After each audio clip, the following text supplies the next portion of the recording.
Welcome back to watching tonight on this 14th day of March 2024 on the eve of the World Consumer Rights Day. And we're talking about artificial intelligence. There are some few pending questions, but also in this part, we'll be talking about the risks of artificial intelligence. And as we do that, let's take a look quickly at some of the concerns about the artificial intelligence that we need to be aware of. First is about the safety of artificial intelligence.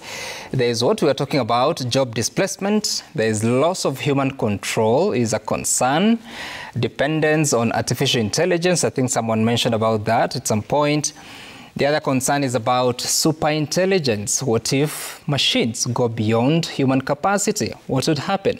There's the question of inequality and accessibility, which may drive discrimination if especially you're not able to access or use. Then the other concerns about high-risk areas of artificial intelligence, for instance, the critical infrastructure, what would happen with all the data available, with all the artificial intelligence that may come, what happens to power, what happens to connectivity, what happens to security management, be it at the national level, even local level. There is health and medicine is another high-risk area for artificial intelligence. And of course, there are the fundamental rights that are also enshrined in the Constitution of Kenya that you need to be aware of. Those are some of the areas that we'll be focusing on in this segment. But first, let's listen to some Kenyans in Kisii County on how they think they use artificial intelligence in their work. Kama ni kwa benki unaenda, if you are registered,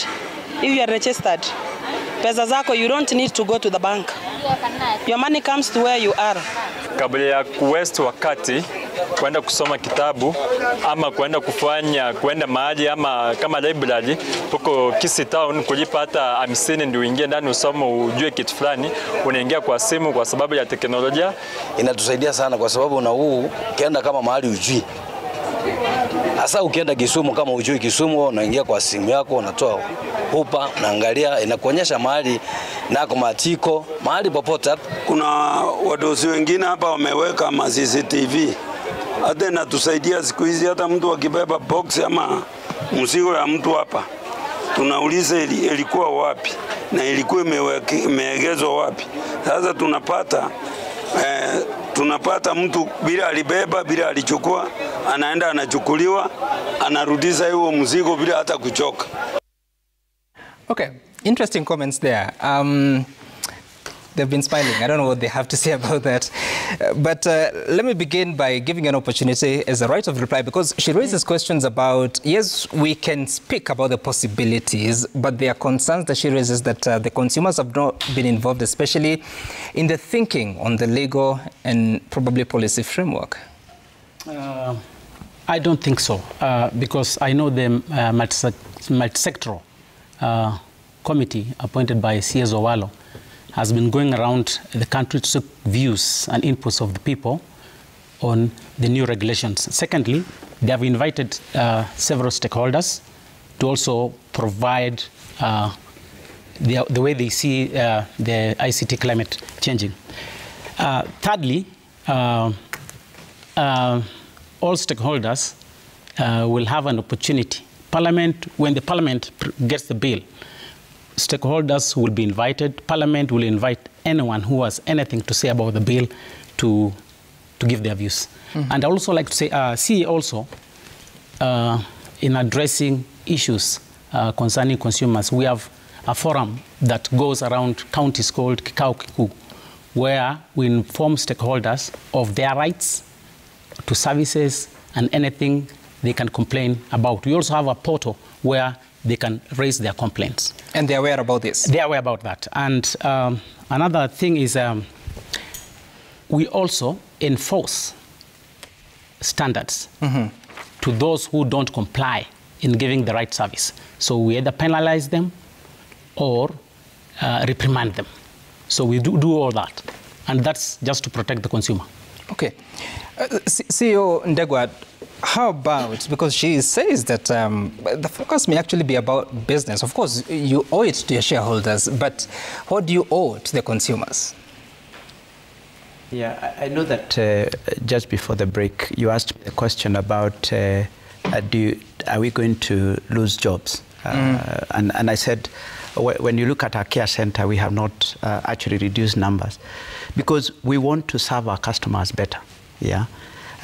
We believe that AI enables us to offer better products. You know, I talked about some of the areas that we are actually applying AI that actually are more beneficial to customers, more than we can actually be able to do today. So we are committed. You know, our brand promise is about simple, transparent, and honest. I believe that AI allows us to be more, to actually fulfill that commitment in a way that we could not be able to do in the past. So I'll give you 2 examples. On the fraud issue, it's very difficult to understand in a very complex ecosystem when with a lot of transactions. But using data and AI, we can actually be able to pinpoint those customers that might be predisposed to fraud.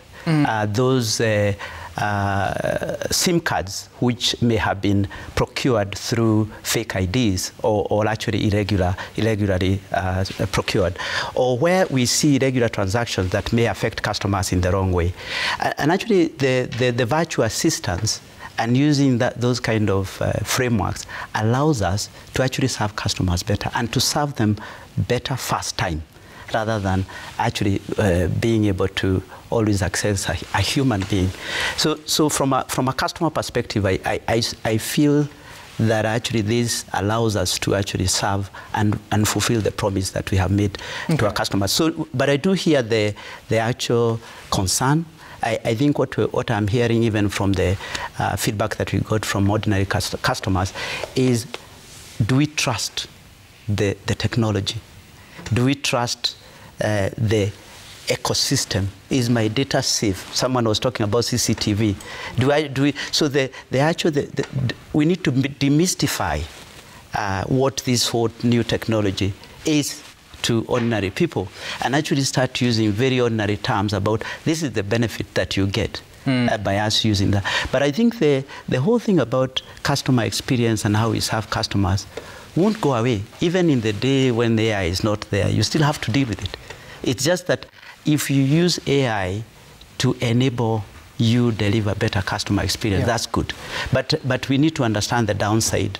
And currently we have to have the internal governance to understand the downside and especially misuse. Okay. So I do hear the concerns, but I think we should see the elements that allow us to serve our customers better. All right, and for you, Agnes, let me give you the opportunity also to explain, because she also mentioned a bit of what you've been doing. What do you put in place to ensure that the customer's data is safe, not subject of manipulation, but also letting them know about their rights?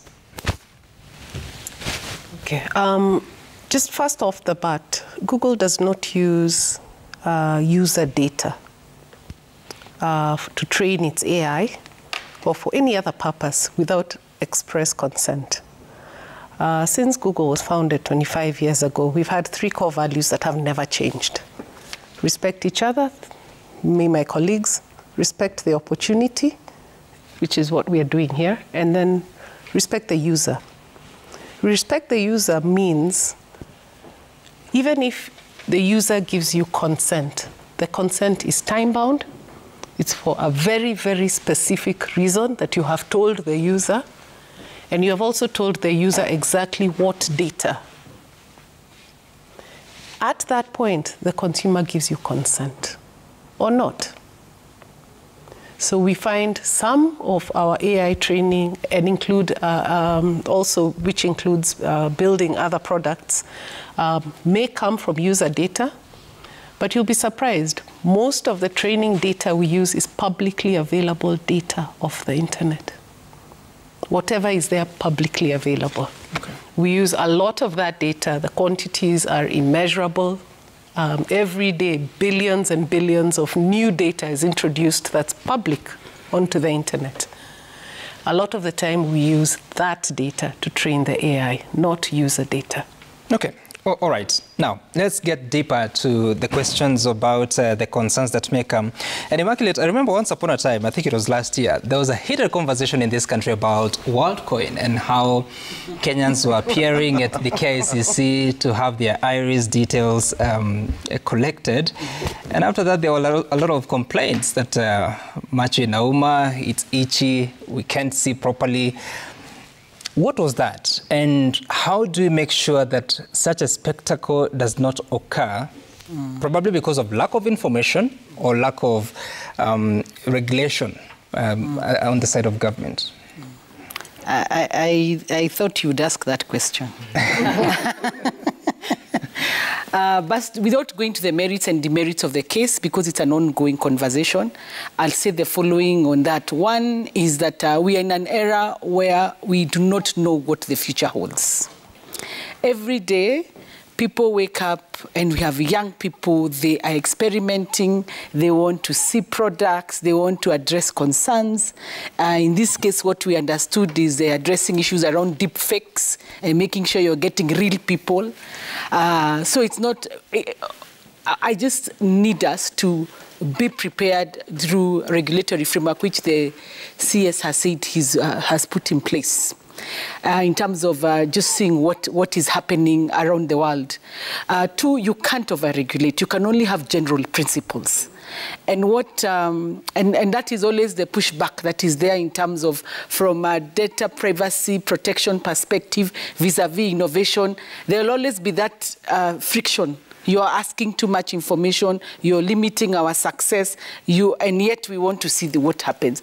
So the best way of addressing this conflict is to make sure that we as a regulator are on top of things addressing the concern. Three, it's some of these emerging issues, AI, cryptocurrency, require a regulatory framework that is multifaceted. It cannot be the responsibility of the Data Protection Commission only. In this case, we believe that a sandbox where different regulators, CA and others who are not here, probably even ICTA and others, have an opportunity to have a sandbox where developers have an opportunity to pilot some of the great innovations they have.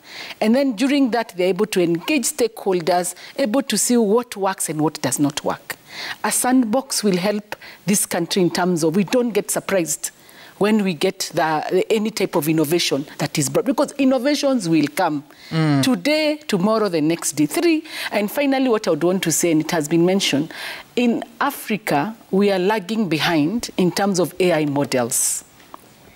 It's a challenge to us to begin thinking on how we can, AI is an equalizer, how we can make sure we are modeling on Africa's solution to make Africa be on the table and to make Africa decision when it comes to AI. I think I'll stop there. What do we need to do? What we need to do is actually, and some were said by my fellow panelists, train, skilling. Skilling is important because we may not have the necessary skill. Two is the opportunity and resourcing. Because some of this resourcing, when I say let us empower our startups, let us work with our startups so that they have opportunity to actually then create that environment to see how AI can take us in terms of Africa. And regulations will never, ever address bad manners, for sure. I think it is the thing around AI and privacy. It's a call to order. If you want to use my information, please can you ask me? Can you inform me what it is for?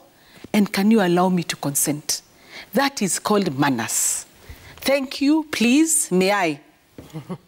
I'll end there, thank you. That's an interesting point that you raised there, because, I mean, it's happening all over, including parents who have children. Their requests to utilize data of their children in schools. But Moses, talk to me about, because there's that concern about inequality and accessibility. And if you look at how technology has moved in this country, it usually leaves a certain section of the population behind. Probably those that are older, But now it's even more, especially when it comes to where are you in the country, your physical location. Are you near an urban center or in the rural area? So how can we change the conversation in a faster manner to ensure that every person, wherever they are, they have a fair chance of not being left behind? Yeah, I think that's a great question. You know, we do have a big issue around disparities between, for instance, if you're based in Nairobi or Mombasa, your access to the internet, your access to technology, the affordability of some of these things are much better than, let's say, in a typical rural or underserved area of the country. And I think it's commendable to see the likes of Safaricom and what they've done to invest in these areas. And also CA has programs to bridge the gap in terms of access and infrastructure that actually creates more capabilities. And of course, we've seen pricing also become quite competitive. You know, we have devices that are also very cost effective today, allowing even those who are underserved and, you know, at the bottom of the pyramid being able to actually access these devices. I think really the great leveler is actually a combination today of the internet and AI. Because remember, on one hand, the internet gives you access to unlimited information. I always like to say that when I was in university, which was many years ago, you know, my information was in the library, and I would go there to get a book and find the person who had the book to do the assignment. Today you go into Google and you search and you get an answer. You go into ChatGPT, you ask a question, you get an answer. So I think a lot of people who may be underserved can use both the internet and AI to act as almost a leveler of sorts to empower them and give them not just information but even the skill sets to actually then close that gap. But again, going back to the initiatives that the likes of Safaricom and the Communications Authority and also the government of Kenya have taken to also sort of bridge that and allow those who are underserved and underprivileged in terms of getting, you know, access to technology and platforms to really strengthen that. And I think also, as somebody who's worked in this space for many years, Kenya is a bit of an outlier because when it comes to technology adoption, every company I've worked in, all the startups I've been involved in, Kenya just seems to be one of the most progressive markets across the continent, both in terms of the attitude of the people, the culture of the people, the behavior around technology, but also I think the supporting mechanisms that the government has put in place to allow people to really go there. And of course, look at our CBC and how it's using technology to enhance education for our young learners. So there are all these different areas, and I think we are seeing a lot of potential, and AI is only going to make it better. Okay. Still on that point, because you talk about you once used the library, now you can access information from different sources. What do we do with dependence on AI? Because it is a possibility that someone has been given an assignment, instead of looking at credible sources and citation, they want to approach a system and do the homework for them.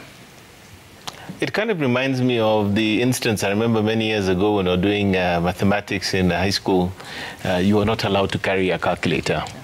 And today, in fact, we have those books where you do the sines and the cosines and that sort of thing. So we find a scenario today where if you don't understand the subject matter at a fundamental level, you will be struggling even to use the AI to get the right answer. In fact, there's a whole area in AI that we call prompt engineering, which basically means if you don't ask the right question in the right way, then the AI will also give you a faulty answer. In fact, there's something that we call hallucinations, which is where the AI even fabricates outcomes that don't exist. So these things are not perfect. They're not designed to be perfect yet. But we're going to move to an area that we call now AI agents, which is going to be the next iteration of what we're seeing today, above and beyond the chatbots, where it's going to be much more accurate, much more intelligent, much more capable. But the best analogy I can think of is that if you think about the global competitive situation we're in as Kenya, as Africa, and the rest of the world, and I love the fact that was mentioned here that we need to build our own models. We need to train our own data. And the good thing is, of course, we have companies like Google and others who are building platforms where we can put our first-party data and our content using some of their systems. We have a proliferation of data centers in Nairobi right now. I don't know if anyone is aware, but there's one, for instance, that I think they've invested $50 million. So there's going to be an opportunity to have these localized. And I believe a lot of the big companies like Google and so forth will bring those locally. But in terms of competitiveness and assignments, losing the analogy I gave you earlier, where you used to not be able to use a calculator, and now if you bring one, they don't mind because you have to understand the subject matter.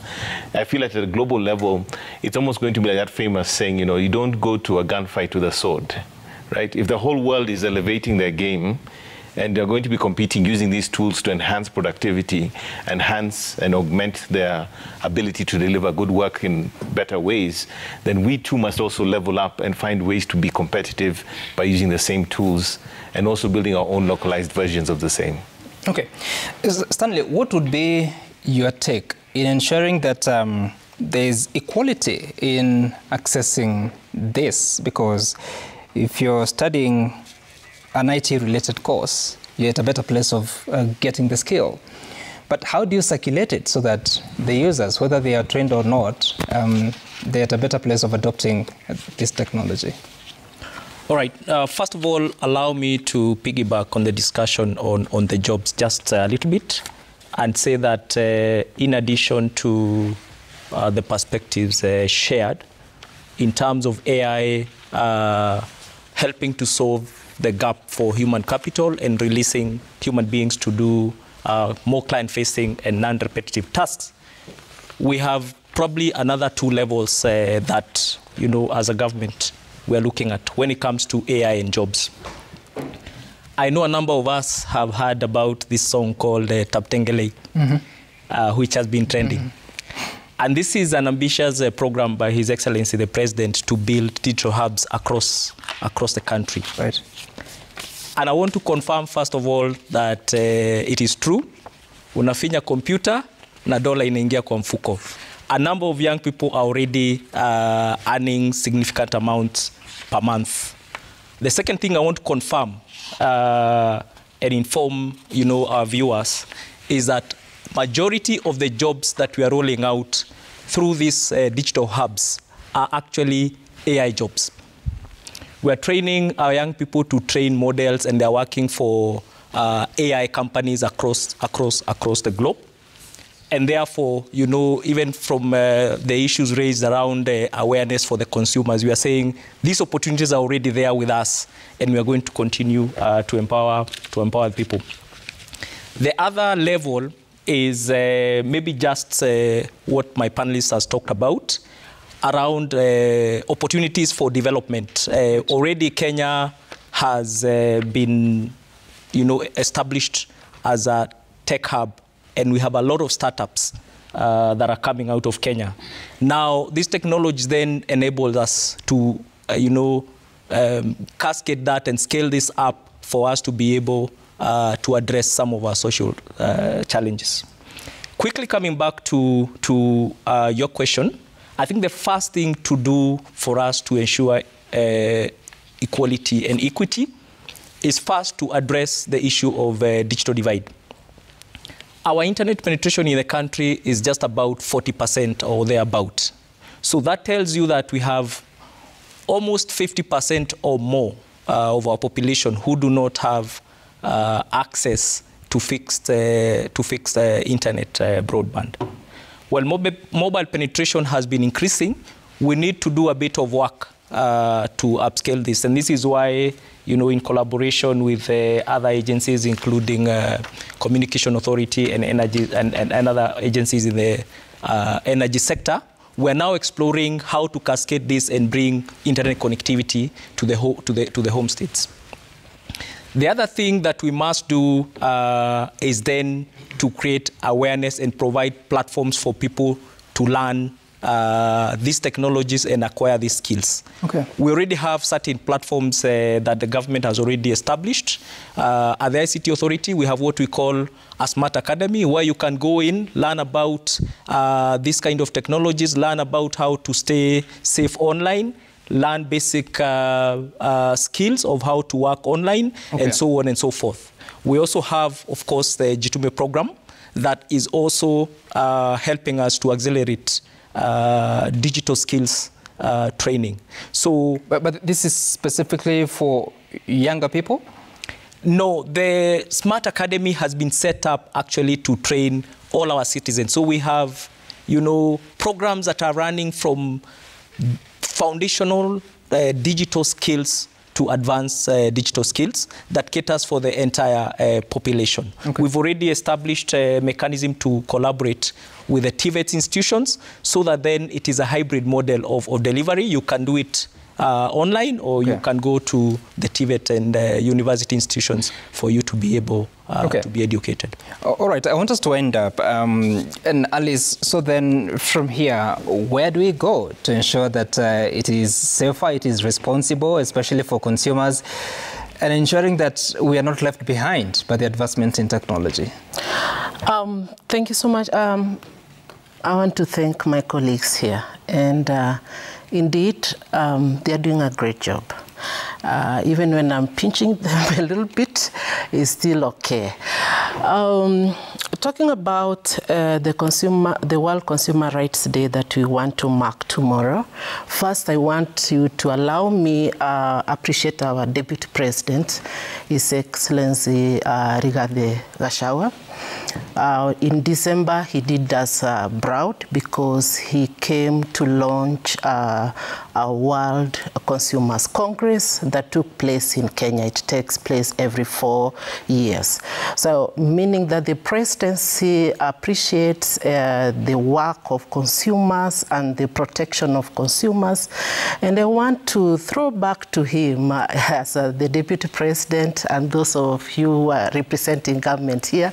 I believe when you be having your meetings, please tell him that we need a section or a consumer protection unit in government, so that when we are talking about consumer protection, we cannot be crying now from outside, but we will be talking from inside. So we look forward to that we can have also like the parties, political parties are supported. Why can't consumer protection also be supported by the Exchequer?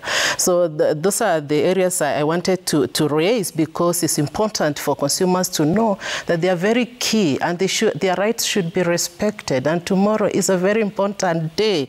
And I think even if I'm given 10 more minutes, that's our day. I can still continue talking. So what we need to do going forward, we will, and of course, there are consumer rights and consumer responsibilities. Right. So on our part, we will encourage consumers to get to understand, get to know the devices they are using, the platforms they are entering into, learn to ask the questions why, how, and learn to know the sources of the information and where their data will be taken. So we cannot be all over the country to protect each and every consumer, but we want to continue empowering consumers in order to protect themselves. Okay. We want to work closely with sector leaders to ensure that that happens.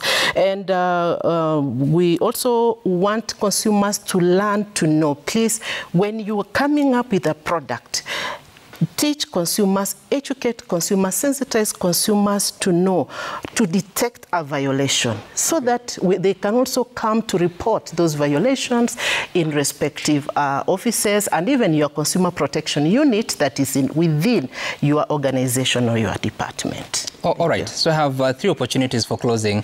Let me begin with you, Agnes.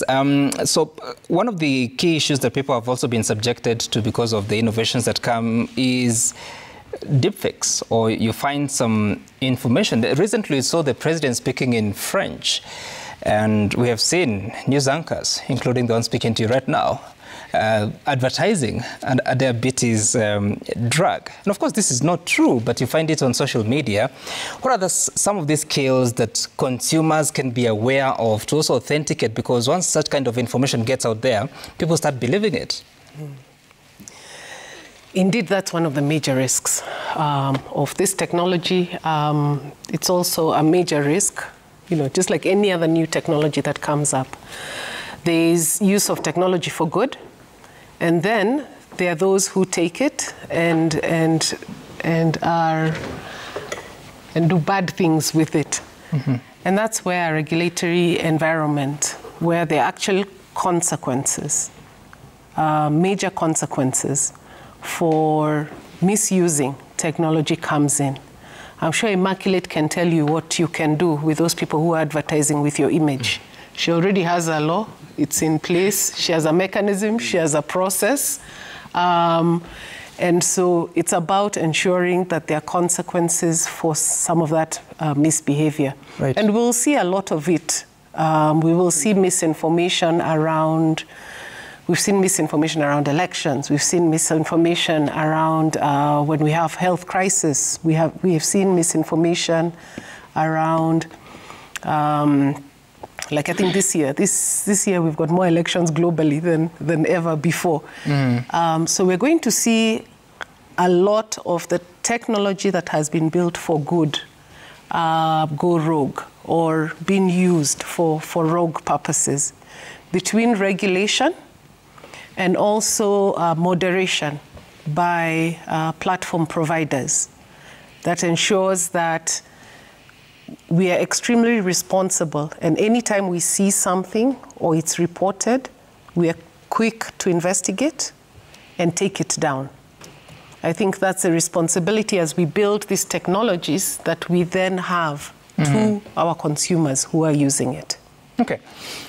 And for you, Peter, your thoughts about that area of misinformation and disinformation that can actually be abused and cause people to make decisions that they shouldn't?